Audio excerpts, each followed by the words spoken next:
Nepal draws visitors who come for a variety of reasons. Some are lured by the call of the mountains and seeking to climb or trek in the Himalayas. Others are intrigued by the culture in the famous city of Kathmandu, and yet others come hoping to find some sort of spiritual awakening.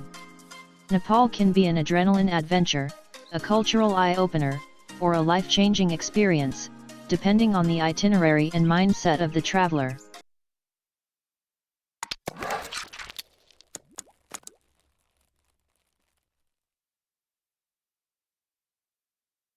Kathmandu. Kathmandu, the capital and largest city in Nepal, is like no other city in the world. The decaying buildings in the heart of the city are a contrast to the lively atmosphere that permeates the streets. The smell of incense wafts from the stores while street sellers push their wares, and people go about their daily lives. All against a backdrop of historic temples and carved statues. For several hundred years, Kathmandu was one of three rival royal cities, along with Bhaktapur and Patan. Situated in close proximity to each other, today these three almost run together. The highlight of Kathmandu has long been Durbar Square, the largest of the palace squares in the three royal cities and a UNESCO World Heritage Site. Temples and monuments of varying shapes, sizes, styles, and faiths can be found here. Bhaktapur. Bhaktapur, the third of the royal cities, lies on the old trade route to Tibet, just outside of Kathmandu. For Bhaktapur, the trade route was both an arterial link and major source of wealth. Its relative remoteness at the time allowed the city to develop independently and in ways which distinguish it from the other two cities. In contrast to Patan and Kathmandu, the population of Bhaktapur is primarily Hindu. The best place from which to begin a tour of the city is Durbar Square, where in addition to the royal palace, several temples are also situated. Chitwan National Park. Chitwan National Park is the place to come to experience a different side of Nepal, apart from the hiking and the intrigue of Kathmandu. This is the place for wildlife viewing in a safari-type atmosphere. This area has a tropical monsoon climate, usually quite different than what most people expect to find in Nepal. Visitors come here primarily to see wildlife. Tours from the lodges take visitors out into the park, either on foot, or more often, on elephants for close-up views of the animals. The park is home to rhinos, Bengal tigers, leopards, sloth bears, gaur deer, and many other critters. Trekking in the Langtang region.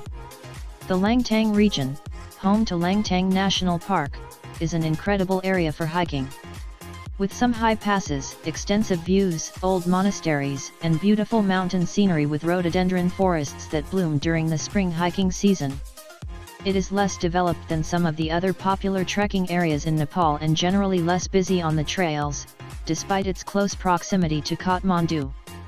There are villages with guest houses and food all along the route, although somewhat more spread out than in other trekking regions. Lumbini. Lumbini is famous for being the birthplace of Siddhartha Gautama, the historic Buddha, known as Buddha Shakyamuni. Most of the visitors are Buddhist pilgrims from around the world, retracing Buddha's footsteps through the stations of his life. The Maya Devi Temple, dedicated to Buddha's mother, is believed to be the spot where Buddha was born. It contains an ancient stone relief from the 2nd century AD depicting Buddha's birth. Swayambanath, Monkey Temple. Set on a hilltop to the west of Kathmandu, Swayambanath is the second most important shrine in the Kathmandu Valley after Bodhanath. Due to the resident monkeys that inhabit parts of the temple, it is more affectionately known as the Monkey Temple. The Swayambhu Stupa, painted with the eyes of the omnipresent god, forms the centerpiece of the temple complex. It was originally a prehistoric cult site, but the temple complex dates to the 5th century. Swayambhu plays a major part in the lives of the Vajrayana Buddhists of northern Nepal and Tibet, but especially of the Nwari Buddhists of the Kathmandu Valley. Everest and the trek to base camp. The summit of Mount Everest, the highest mountain on Earth, reaches 8,848 meters high. The Everest region is generally not regarded as the most scenic region in the country for trekking, but the allure of Everest draws climbers in large numbers. There are various routes to access base camp and several options for organizing a trip. The main hiking seasons are in the spring and fall, from March to May and September to December.